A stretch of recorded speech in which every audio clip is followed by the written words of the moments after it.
Habari. It's a pleasure, and indeed it's an honor to be in the land of freedom.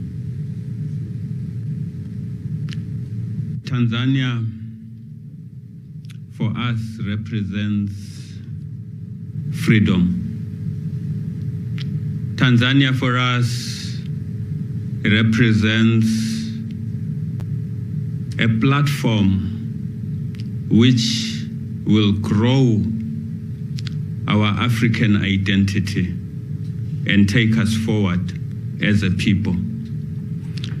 Our topic for today, basically looking at African patriotism and COVID-19, the lessons and the opportunities. Maybe if I can request for the cameras, is it okay if I'm able to walk up and down? I feel very, very constrained standing in one place. If I can have a roving mic, is that comfortable? If it's not, I'll stand here. But if it's okay, I'd prefer to be able to move around. Whilst you're sorting yourselves out, Dr. Rioba has indicated that I come from an organization called the School of African Awareness. I'll briefly lay a foundation as to what exactly the School of African Awareness is about. The School of African Awareness is primarily founded for the purposes of helping us as African people to begin to address what it is that the colonial education has done to damage the African mind.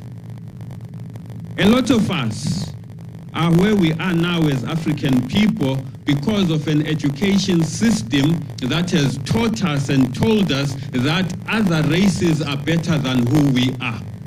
And you find some of us, especially the young now, yes, some of the elders as well, are still caught in a position whereby we look to the West for direction in anything and everything that we do.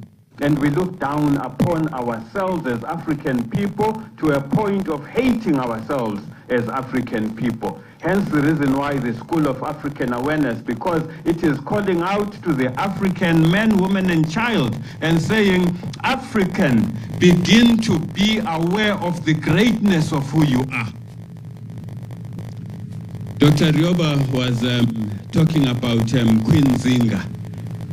One of the things that we emphasize and we teach within the School of African Awareness is the importance even of the women, the African women, to realize that your greatness as an African emanates from the fact that you come from a whole line of great queens of Africa.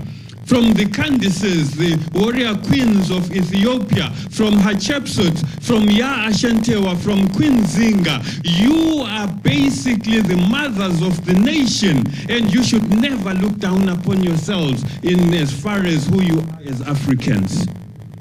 The School of African Awareness has different arms, one called UPOND or Community Network, whereby that is the platform you communicate one with the other. And we have started what we call Kululingondom Africa, which means free your mind in Africa, because the African mind is still caught up and locked up. Why are we talking about African patriotism today? I would like us to understand firstly what we are talking about when we talk about an African. When we are talking about an African, we are talking about the global African nation. We are talking about a scenario where whether you are born on the continent or you are born outside the continent of Africa, as long as within your veins you've got the blood of an African, you are an African. We do not differentiate.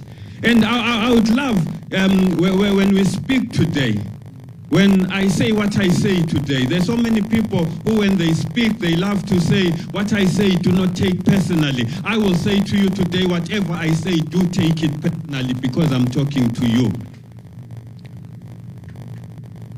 When we talk about patriotism, we're talking about love. We're talking about devotion. We're talking about basically commitment to the motherland. We're talking about commitment to the nation. That is why I'm in Tanzania today, because it's my commitment to Africa. It's my commitment to the global African nation. It's my commitment to the people of Tanzania, because if you hate Tanzania, you've hate me as well. Because I'm an African just as much as you are Africans. So whatever happens to Tanzania basically happens to me, because I am an African. We are faced with a situation right now where there is COVID-19 right around the world, so we are told. What does this mean to us as African people? What does this mean to you as an African today, the fact that there is COVID-19? For some, it simply means let's run away and hide and make sure that we don't get caught up in this thing. For some, it simply means whatever the World Health Organization, whatever the West, whatever the East says, these are the ways that we should follow. These are the things that we should do. For some, it means if people like President Magufuli says, let's take an African approach to it, we then go and insult him because he's not following what other people are saying. But what I am saying to you today, what I am asking you to basically think about today, from where you stand, what is your understanding? What are the questions that we need to be asking before we can reach conclusions which do not advance our interests as African people? What President Magufuli has basically done is to trigger the African mind to begin to question some of these things. If you say there is this disease and you are saying there is this particular test which will tell me if I've got the disease or not, how does this test work? If this test can find a pawpaw to be COVID positive, if this test can find a goat to be COVID positive, how accurate is this test? You take the test, how reliable is that particular test? How reliable is that particular result? If you go and take the test, it gives you a result and says you are negative. And in saying you are negative, it goes on to explain and say, negative means you do not have the SARS-CoV-2 RNA. And then it proceeds to say, even if you don't have the SARS-CoV-2 RNA, because that's what the test says, it does not mean you do not have COVID-19. And then proceeds to say, no doctor can use this result to determine how to treat a patient. So what does that mean? What exactly are we dealing with here? The quality of the question that you ask is directly responsible and directly related to the quality of the life that you lead. If you ask meaningless questions, you'll lead a meaningless life. Ask meaningful questions, you will lead a meaningful life. So now, this is why President Magufuli asks these questions, so that whatever policy that the government of Tanzania comes up with, it's policy that is informed by science and informed by real answers to real questions, not just a blind follower. I'm glad that I'm talking to young people today. I'm glad that I'm talking to people who still have fresh minds. I'm glad that I'm talking to people who basically have the ability to run, who have the ability to interrogate issues, people who have the ability to get onto the internet and do some research. Maybe for some of you, getting Wi-Fi and getting data is simply to get onto social media, get onto WhatsApp, get onto Twitter, get onto Facebook, get onto Instagram, get onto TikTok, and get onto whatever else you get onto. What I would love for you to begin to ask yourself today, when was the last time you were on social media? And when you were on social media, what were you posting? Were you posting anything that adds value to Tanzania, or were you just posting something which is absolutely meaningless? Were you posting anything that adds value to Africa? Were you posting anything that adds value to the global African nation? Were you posting anything that takes us to a deeper understanding of who we are as a nation and how we can get ourselves out of the situation that we find ourselves in? Don't undermine the power that you have. Don't undermine the power of social media as against simply posting your plate of plantain and chango. Post something that will speak to exactly what we are dealing with today. Post something that will begin to question as to when we are talking about COVID-19 today and talking about the policies of lockdown. What are the issues pertaining to lockdown in as far as who we are as African people? A lot of people challenged President Magufuli when he said we are not going to lock down Tanzania. And he was insulted left, right, and center across the world and in Tanzania itself. But are you aware that the Kenyan Wall Street just last week issued a report to say that Tanzania's economy grew the fastest in Africa in 2020? Was it a mistake not to lock down, or was it the right thing not to lock down if the economy grew and everyone else's economy went down? Further, we need to begin to ask ourselves, what has happened to pride? What has happened to African identity? What has happened to African indigenous systems of knowledge? Why is it that when I feel sick, I am more comfortable running to the pharmacy and buying a tablet whose ingredients I do not know? Yet there is African medication which can also give me the same result, if not a better result. One of the things I would like you to research on, one of the things I want you to be able to look into and begin to understand and begin to contextualize and begin to see what exactly it means to us as African people is that our medication, because it's natural and because we are natural beings, cures us. But when you get synthetic drugs, you basically live off the drugs for the rest of your life because it just makes you feel better.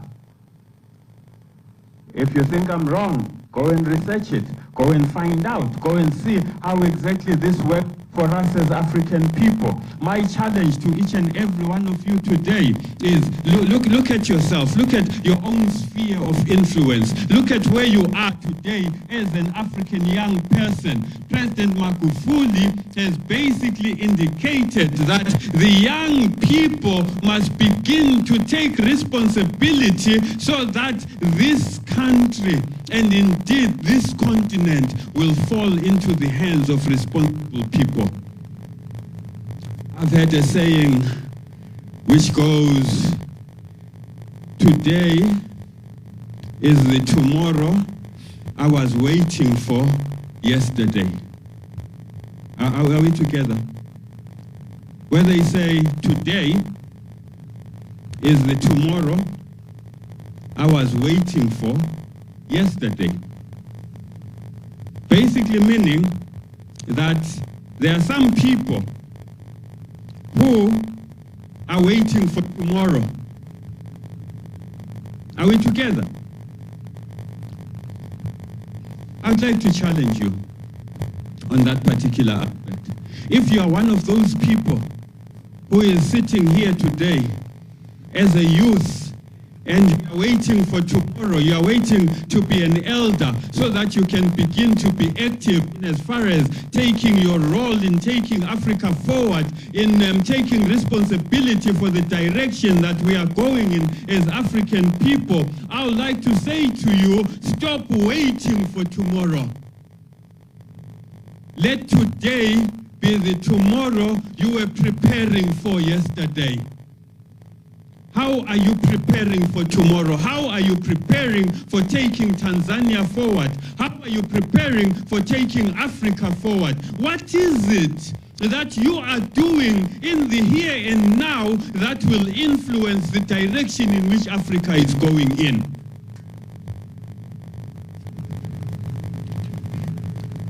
Think about it at a personal level. Think about it, whatever it is that you are involved in. You are at school, you are outside school, you're working, you're not working, whatever it is that you are doing, how is it adding value to the nation of Tanzania? How is it adding value to the African continent? How is it adding value to the global African nation? You will notice that I keep going back to the global African nation. I keep going back to the aspect of nationhood because it's even wrong for us to be talking about Tanzania, Malawi, South Africa, Nigeria, because all these are artificial borders which were created to keep us divided as African people. And that is why we are in the situation that we are in right now. Some of you are probably sitting there looking at me and thinking, this is a foreigner. I am not a foreigner. There is no one who is a foreigner in Africa if they are an African. You will never be a foreigner as long as you are on the land of your ancestors. This is our land. This is our African homeland. And we lay claim to it, not by mistake, not by force, but simply because we are basically the product of this particular land. And that is why we are the African people that we are.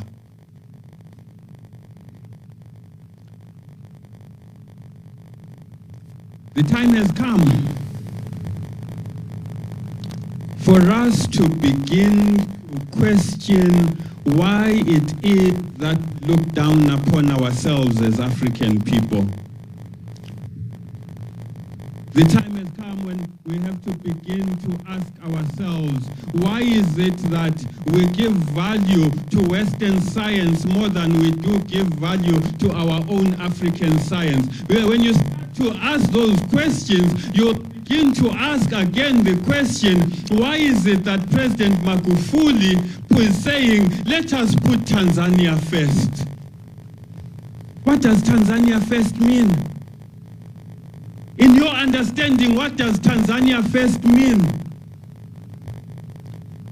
When President Magufuli says, let us put Tanzania first, he is basically saying to each and every one of us, to each and every young person in the room, to each and every elder in the room, it's high time that when we think about our future, when we think about our nation, we think of benefiting Tanzanians in the land of Tanzania. Some people are fighting with that notion. You find Africans fighting against Tanzanians being put first by a government of Tanzania.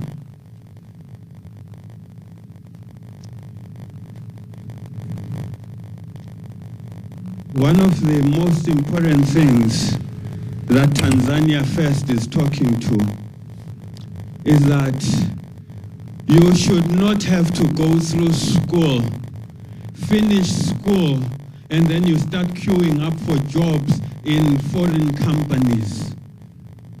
But it is saying, let the wealth of Tanzania, let the processing of the minerals and the resources of Tanzania be the employment creation platform for the people of Tanzania, for the benefit of the people of Tanzania. Our raw products, our raw materials, our raw minerals are going to other countries to create employment for other nations. Other people are basically kept at work because of the products that come off the continent, yet we have the highest unemployment around. I would love, like I'm saying, for you to begin to question things, for you to begin to think carefully about the things that President Magufuli is saying. One of the reasons why I am here in Tanzania is to come and study for myself and to see for myself and come on a fact-finding mission as to how exactly do we take this teaching and Africanize it. Africanize it in the sense that how do we make it relevant to the whole of Africa, because we can hear what he is saying and we identify with what he is saying, and we want to ensure that it does not end here. We want, my brothers and sisters, to ensure that this vision, this mission that President Magufuli has basically started does not end with him. Look at that picture there. You see what he is holding? A torch. Are you familiar with the Olympics? How the Olympic runners, one will get the torch, run with it, hand it over to the next one, run with it, hand it over to the next one, run with it, hand it over to the next one. How many of you in this room are ready to take up that torch and run with it?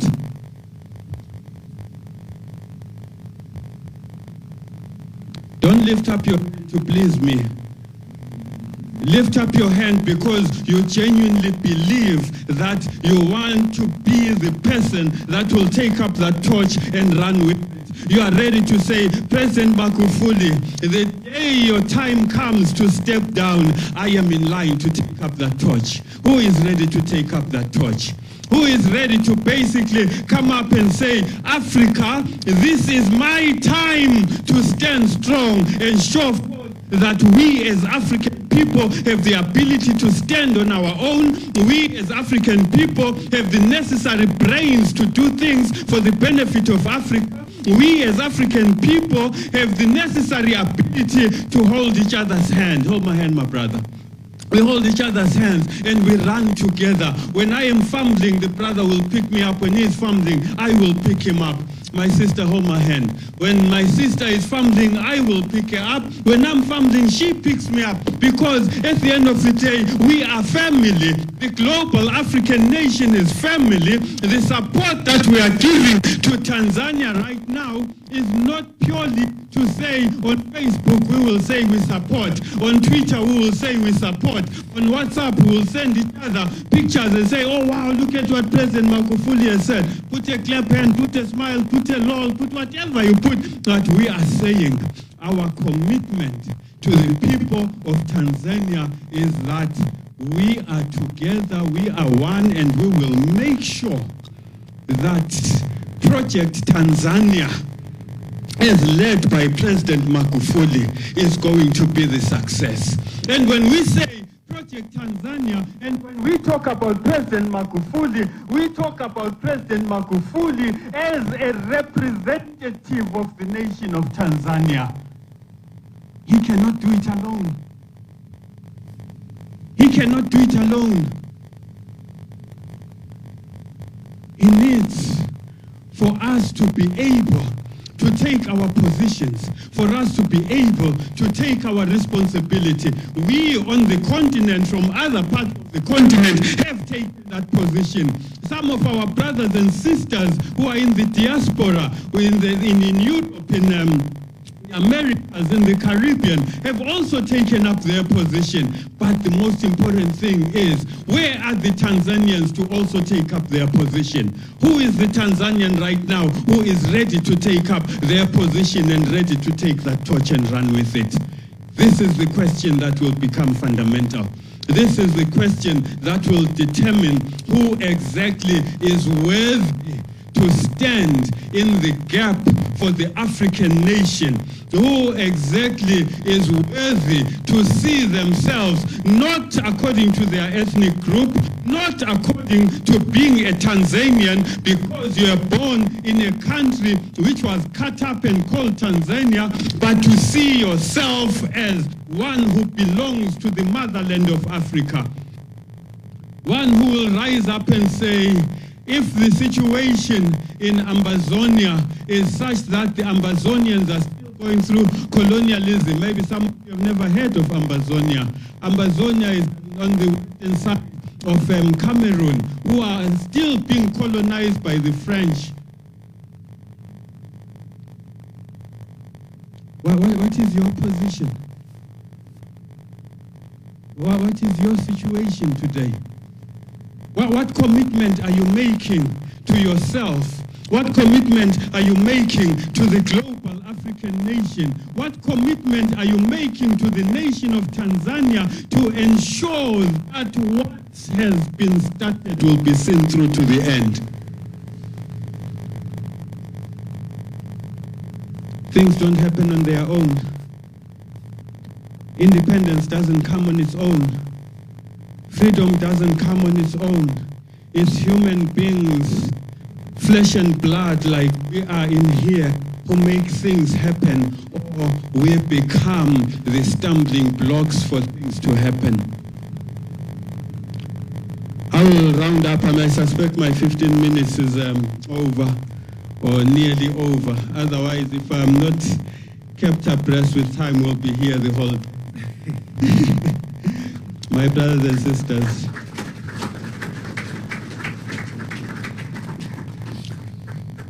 I thank you very much. Asante sana.